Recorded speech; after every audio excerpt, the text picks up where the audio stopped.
Welcome everyone to the next episode of Deloitte's Global Business Services podcast series. I am Eszter Lukács. I am GBS Advisory and Finance Transformation Director in Deloitte Hungary.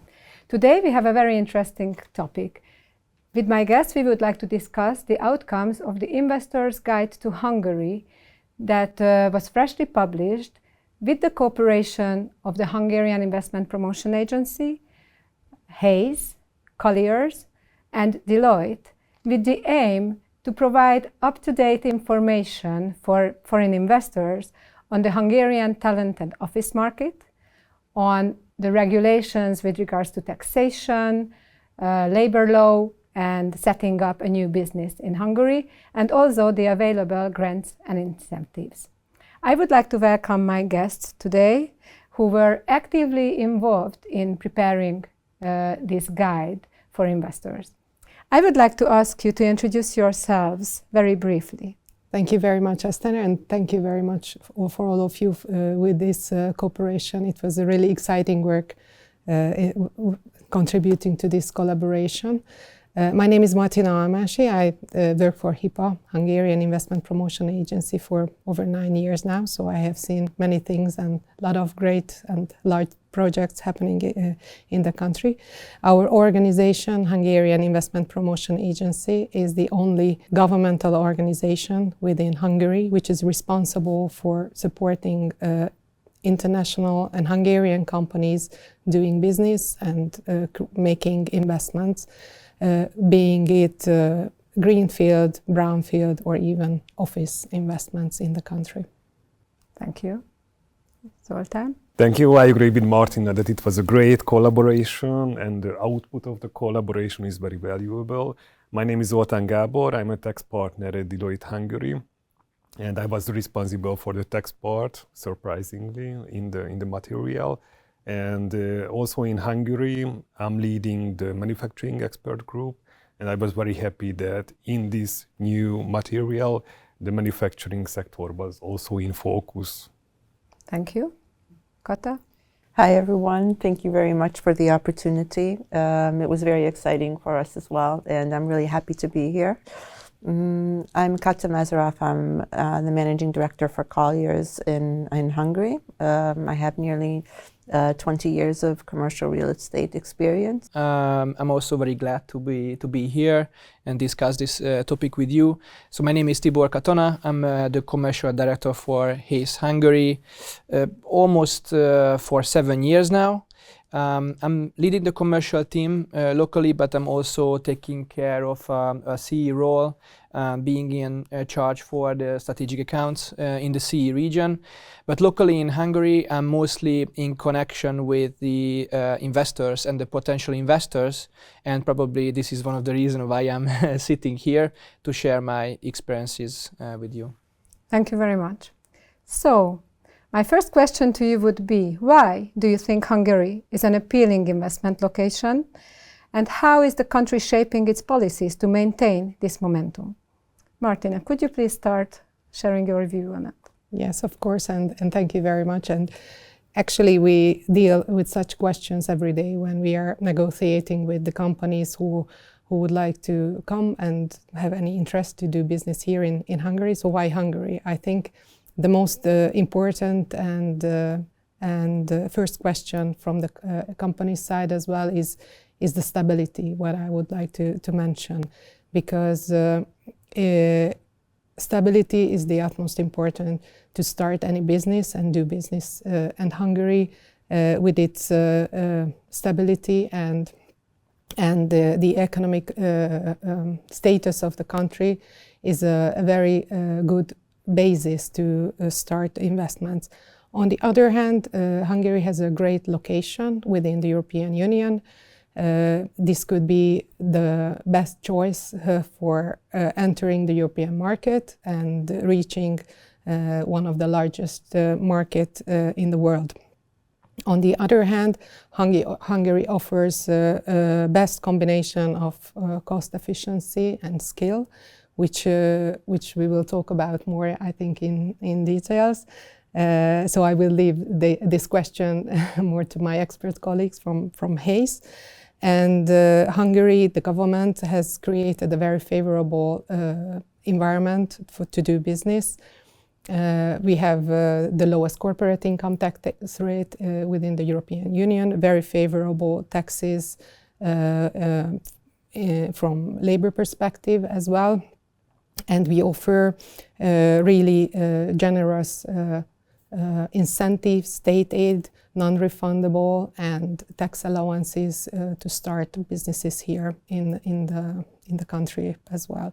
And we can talk even more the quality of life as well. Especially Budapest is very attractive for business services. But the whole country offers really good solutions for starting infrastructural projects, manufacturing projects, and this is where HIPA and our expert colleagues can help and find the best solution for each and every investor. Thank you. I would like to avoid repeating what Martina said correctly. I agree with all of them. What I would like to mention from a tax and legal perspective as well, that from a labor law perspective, we are on the border between West and East, so less strict rules from a labor law perspective. In addition to the low employment taxes that are applicable on the salaries in Hungary, which is very favorable. And I would also mention, in addition to the low corporate income tax rate, what you mentioned, and in addition to the multiple incentives and generous amounts that are available in line with the priorities of the government, I would also mention the easement on the tax administration. Hungary is very advanced in digitalization, in taxation, and in the easement of tax administration. Thank you. How can you see it from a lease perspective? Yes, well, the BSc and the R&D sector have been basically the drivers of the office market in Budapest in the past nearly 20 years. And since then, the developers have basically developed and established office environments, ecosystems, supporting these requirements, tailoring it to these companies' needs from an accessibility, services, flexibility, and talent perspective. HR has played a key role when choosing real estate as well, to making sure it attracts talent and supports their requirements. If we look at it in the CE perspective, Hungary is a good choice because there's availability of modern ESG compliant and sustainable stock. And there's lots of availability because for the past 2-3 years, and the trend is continuing, that the vacancy rate is between 10 to 15%, offering modern availability for the companies. And at no compromise, keeping in consideration the flexibility requirements these companies' businesses require as well. And if we look at the manufacturing sector, basically the FDIs and the manufacturing are the driver of the Hungarian industrial and logistics market. Hungary is a really good option from Budapest availability perspective, and the secondary cities and the countryside offers really good build-to-suit or build-to-own opportunities for such companies. The permitting procedures are fairly efficient compared to other markets, and the delivery timeliness is good as well. Basically, the construction lead time is between 6 to 9 months from kickstart until operation. Okay, Yeah. Thank you very much. Yeah. Tibor, from a talent perspective, which is very important, how can you see this question?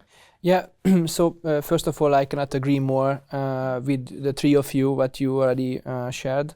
With regards to to Hungary as an appealing country for a potential investor, what I would like to add is that I've been in touch with around 70 to 80 potential investors in the last 3-4 years, and most of these investors were looking for a location for a function to outsource, to centralize in a country. And these were usually tech or some kind of business service, such as accounting or customer service. And what I saw is that when they were making the decision, it was always under the same principles. And the first one, or let's say the zero step is what Martina said, is the stability. Obviously, we are not engaged as a country if stability is not present in the country. And of course, if we are talking about a location in the EU, it usually comes with a good stability. But the first point what they are looking at is talent availability. Is the talent there with the right volume? Is it on the level they are looking for? Are the skills or the skill set the same what they are looking for? If not, then this is a KO criteria and the location is immediately off the table and they're looking for another alternative.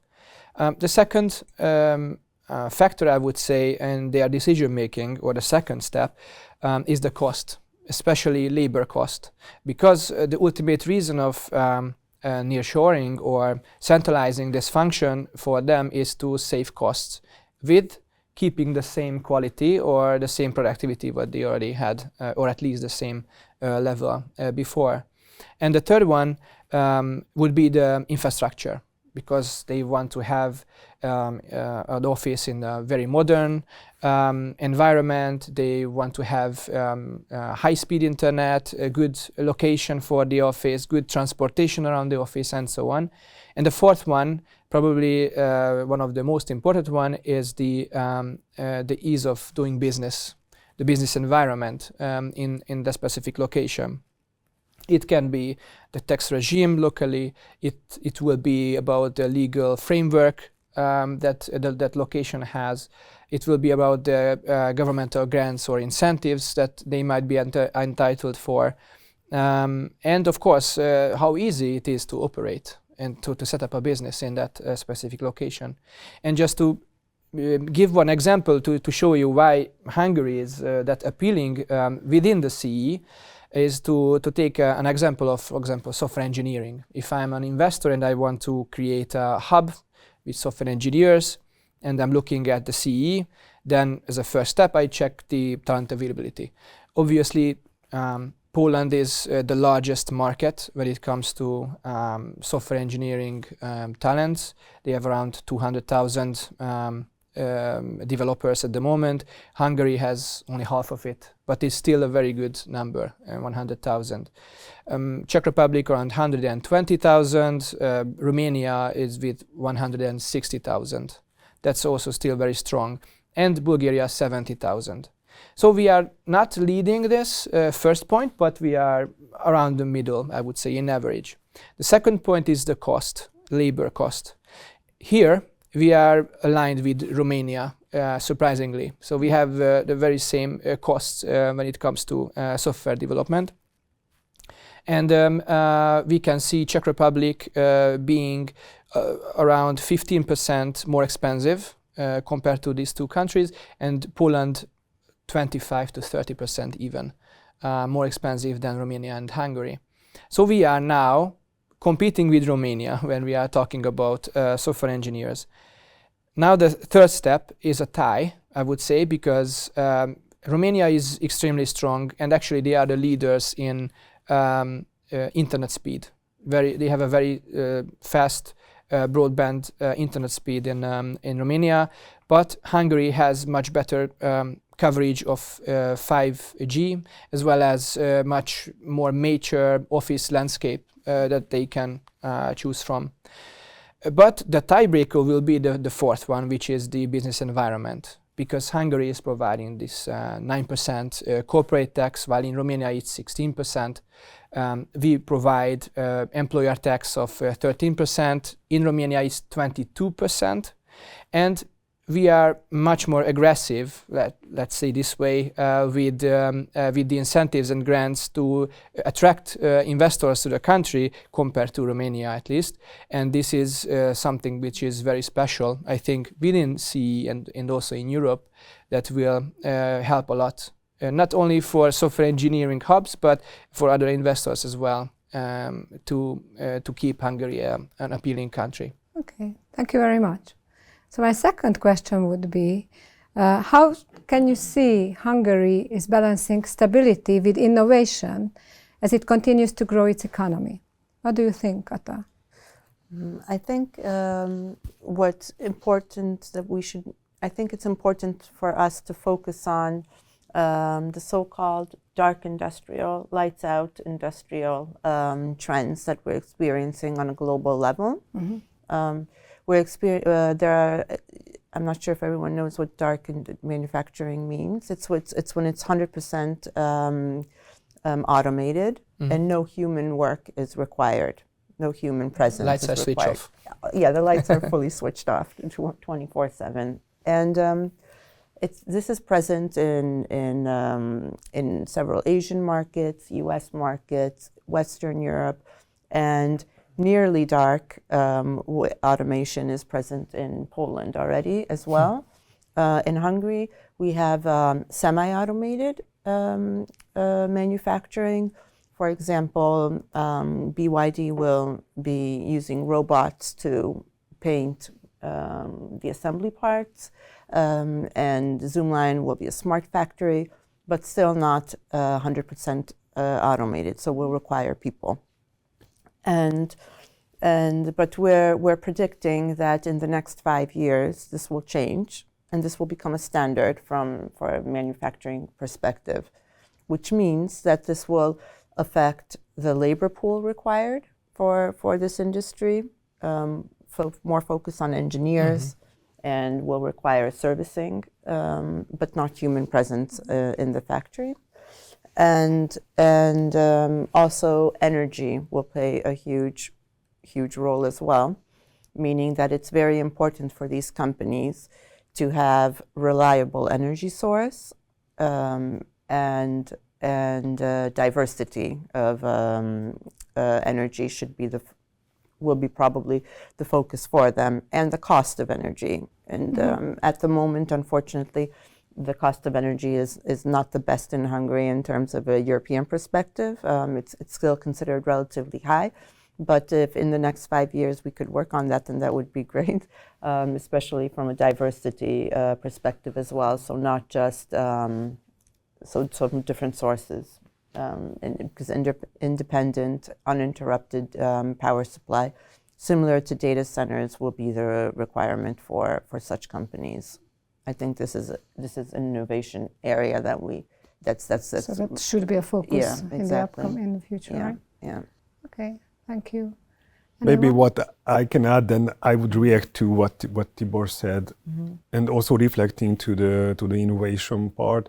Romania is a very good example, because now we are competing with Romania because Romania offers a huge tax discount on the salaries of engineers. And there are other reasons. I talked with Deloitte colleagues in Romania, and also the education system, the very heavy focus on mathematics and other stuff is a big portion that contributes to the competitiveness in Romania, but also it can be a way to attract companies who are developing softwares if you offer a huge discount on salary taxes, because standalone, the corporate income tax, the low corporate income tax of Hungary cannot be attractive enough, because in Hungary, compared to the 9%, we also have local business tax that is additional 2%. And still, if a company would not reach the 15%, which is the new global minimum tax rate, also in Hungary, a company would be taxed finally at the 15% level. Theoretically, it was just a rough example. Just wanted to reflect on the Romanian example, and what you said regarding the light out plants, what we see in Asia. Yes, that is a direction. Also everybody is automating the factories currently. Of course, recently what we see that in Hungary the maximum level is the semi-automated, but we have to decide what is the ultimate goal in Hungary, whether we want to attract light-out companies or we want to tie them to okay, we offer a generous amount for the light-out factory, but standalone, if we see the balance, maybe it's not good enough for Hungary to offer a generous amount without the salary taxes what we can collect on the employment. So, like having a deal where R&D activity, for example, that is tied to the factory, if that is also coming, that is a good business. And I believe that within the innovation, we have to find a balance between the FDI and the value-added services. So you say that we should have, and I'm sure we have, some investment strategy around that, right? So what and BYD is a good example. Like BYD is a huge factory which will be also fully automated, but still BYD decided to have an R&D center in Hungary employing almost 2,000 people. Mm-hmm. So this is a great example and a good combination. And actually, yes, this is where I can contribute to, because what we have seen in the last couple of years, that many large-scale investment came to Hungary in the last 8 to 10 years now. We have every year significantly growing FDI results. Actually, the record year was 2023, when CATL made its historically largest announcement to Debrecen to create the cell manufacturing company over there. But what we have seen in our portfolio, that 6-7 years ago only manufacturing companies settled down. So the focus was creating new jobs. So the government has the target to create 1 million new workplaces, which was done, and within 10 years' time, 10 million or 1 million new workplaces were created, and that was the basis to lower the corporate income tax, because the consumption grew much faster, and based on the VAT, the governmental budget could be balanced. So many manufacturing companies and large-scale projects appeared in the country and settled down throughout the country.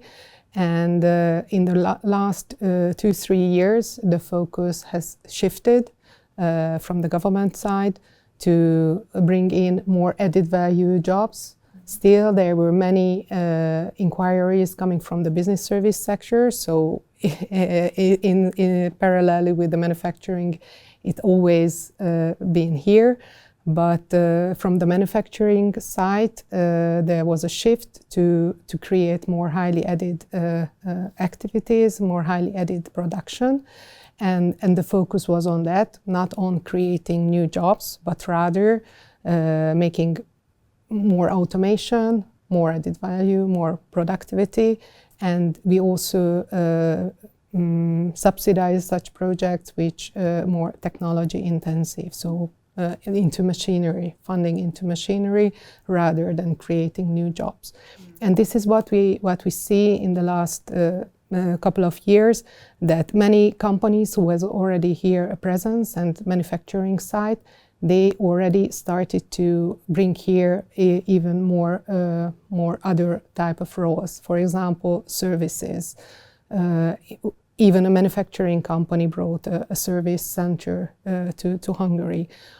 Or BYD announced that they will create not only a manufacturing site here, but also they bring here the headquarters to Europe, and also will do R&D as well. And that was the same with Samsung, who has a large footprint in cell manufacturing. And last year they made a large, over almost 100 million euro investment into R&D. So this is what we experience nowadays. That beginning of with manufacturing, going up to the value chain with services, with R&D, and this is the ultimate goal, that those companies who are here, they develop constantly and they bring here further activities which will need more talented, more sophisticated jobs as well. And what we also see in our pipeline, that not only manufacturing companies are coming, but also in the business sector, more mature roles are coming here. So we are very good in that, and I think Tibor can talk about more in details, that more sophisticated jobs, more complex jobs are coming in the business service sector as well, and also many engineering type of investments or projects are coming, and this is what we are supporting from HIPA with the VIP cash incentive, support R&D projects, training projects, and not particularly the manufacturing. Definitely there are still some areas within the country which are less developed, and there we would like to orient those companies which would bring here advanced manufacturing. What we are a bit more picky, I would say. So we are not supporting each and every project who would like to come, but rather we would like to align with our investment promotion strategy and bring only those who create added value, who can be integrated into the ecosystem of the Hungarian economy, and who would like to or willing to work together with Hungarian suppliers, for example. But definitely one most important factor which we always examine is the R&D and the innovation potential. So what could be future-proof for long term? From a business services perspective, I can definitely confirm what you are saying. Actually, we have just finished the State of Business Services study, and we could see that, of course, there are some transactional activities still performed here in Hungary, but in the past some years, there is a trend that these service centers are becoming European hubs for digitization, for cybersecurity, for innovation, or even there are some centers who have their engineering centers here as well. So I think with this, there is a trend that you are saying, and with this, Hungary is just really stepping up the value chain internationally, and also it contributes to Hungary's resilience, right? So because you have higher value-added sector, that higher value-added sectors are much more resilient to changes in technology or in any economic changes in the economic environment than other sectors. So I can definitely confirm that we can see this trend in the business services organizations. And these companies are cooperating with the educational institutions and research institutions as well. So yes, the cooperation and the connection is much deeper with that as well. And the talent pool can be trained based on the company's needs as well. So this is how how the companies and also the educational institutions can maintain their competitiveness for long term. I couldn't agree more that this kind of cooperation can be a very important success factor for the further development of this sector. What I would like to add to this is that I think Hungary is now in a very interesting situation when balancing between economic stability and innovation that is pretty much pushed at the moment, not only locally but internationally as well. Of course, stability is brought by the business environment that was established several years ago in the country. So now I believe this environment will be a magnet for future investors as well, and they will be interested in Hungary. But stability is not enough. Of course, we will need to think of the future, and future is always depending on innovation. And of course, what I can see is that the government is also sees that, and this is why we can see programs such as GNOP Plus and Fast Track program that are focusing on green tech and digitalization as well on the market. And in the meantime, Hungary is now leveraging the industrial base as a launchpad for high tech. And of course, we'll have in the near future a strong automotive export. And we will also have export, as I said. But apart from this, I think the story is about electromobility. And this has started around a decade ago with BMW, with BYD, with CATL arriving to the country, and you name it, for the rest. And as Martina said, it's not stopping at manufacturing. Now we can see that we are seeing like a green transition here, and they will bring in more added value jobs to the country, like an R&D or a headquarter that will definitely bring us to a different direction from the industrial or being industrial country. With this dual approach, like having the industrial base, industrial backbone, we can build, or the country can build the knowledge economy. But it will take obviously time, and it cannot be done like within a few years. We'll need to focus on talent development, and that's, I think, the key for the future, to have the right support in that area on the market. I think the government already started to finance and give support in STEM education, which is in line with the strategy to, I think, have every second university student studying STEM fields by 2040, which is, I think, would be a great result. But the question is that, are we still in time to become the innovation hub, or one of the largest innovation hub in Europe? Because obviously this is the ambition of the country, what we can see. But rest of Europe probably started it earlier, a bit earlier. Now we started it as well a few years ago. But the question is can we reach the same level, or even be higher with that comparing to the rest of the countries? And I have one more question to you. What development initiatives and potentials can you see now that are present and that can ensure that Hungary maintains its attractive investment location position?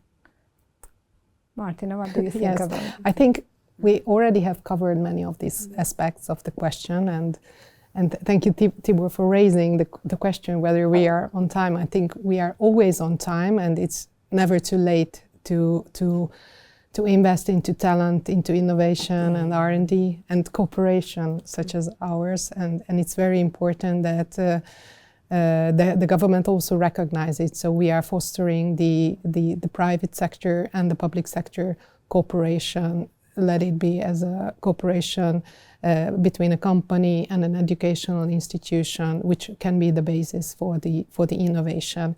And this is what we are doing. We have created new ways of investment promotion objectives, which I have already mentioned, to shift to from made in Hungary to invented in Hungary. I think it's an old slogan for Hungary, but I think it's always true that we would like to have even more R&D innovative projects happening in the country.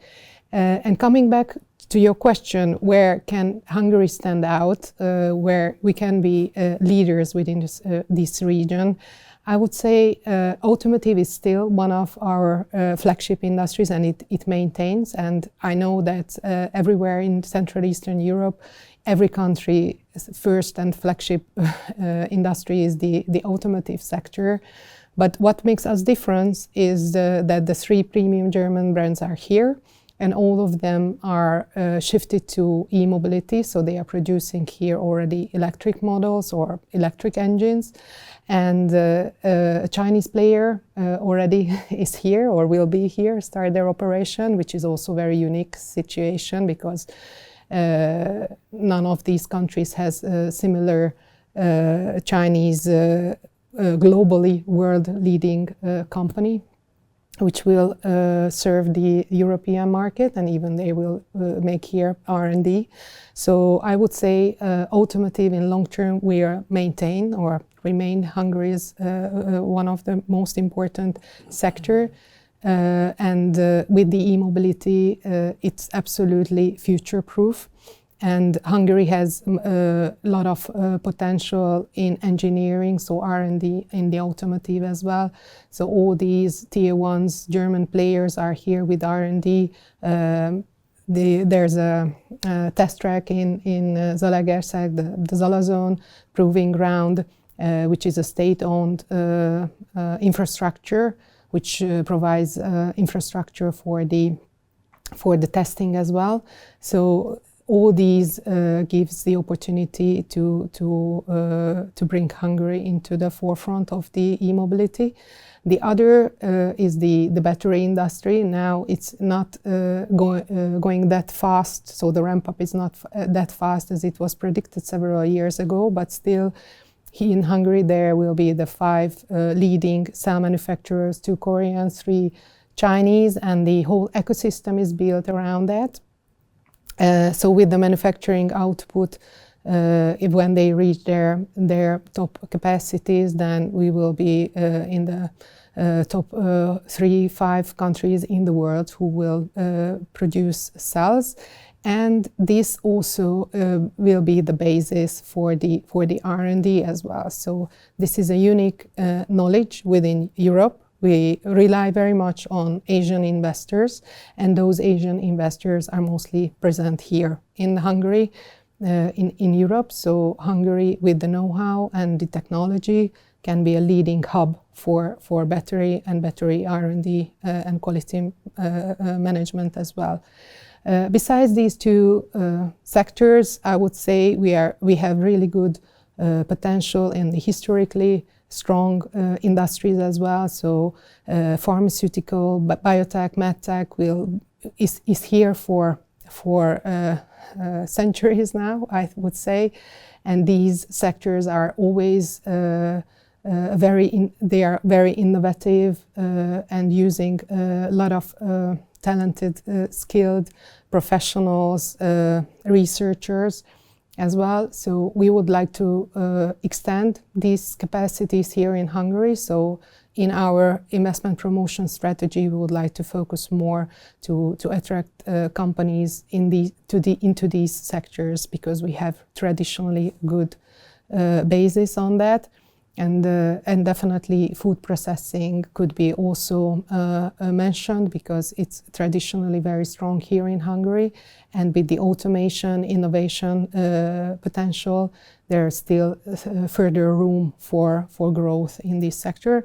I would not like to mention all of those where we are focusing. The most important message that we are now not focusing on large-scale investment as it happened several years ago in the battery investments, but we would like to see more diversified portfolio in a lot of industries, small, medium-sized but niche projects which contribute to the diversification of the national economy, and those projects which could be integrated more into the value chain of the Hungarian supplier system, for example, and those who can work together with the educational institutions, with researchers, and use the Hungarian talent pool. So this is the direction, and our state aid and subsidy system was also built in this manner. So we always examine each and every project, whether we can provide financial support to this project, and we always measure each and every aspect which I have mentioned, whether it can be integrated into the ecosystem, how these investors are working together with Hungarian companies, what kind of jobs they will create, and whether they will do R&D or innovation projects, and also what we are targeting is the further development of the business service sector, not only in Budapest, but in the countryside location, in the university cities, because we believe that there are still more available talent over there, and this is where we would like to orient the companies who has interest to do such kind of activities in the country. Thank you. What I would highlight that if a potential investor is considering Hungary as the perfect location for its investment, what is good news, what Martina mentioned but not highlighted, that Hungary is very good also in fostering the existing investments. So even if we are now selective with the huge FDI investments, Hungary is very good in fostering the existing ones, to help them winning new projects in Hungary, extending the operation in Hungary, either in the way of manufacturing or services. So I would highlight that it is a very attractive feature of Hungary recently. And I believe that, just to answer to Tibor, it is not too late. Like if we compare ourselves to China, like which was a purely industrial country, and now the first runner in innovation. Also, Hungary can benefit from the industrial history and use it to be the first runner in innovation. But we have to invest in this, because I don't believe that if we have an FDI, some say that will eventually attract also some high added value activity, but not necessarily, I believe. So we need to be supportive and active, proactive in this respect. I would like to thank all of my guests for sharing your perspectives, your opinion, your views with us. And thank you very much for watching. If you are interested in more details, please feel free to download the Investor's Guide to Hungary from our website. Thank you for listening.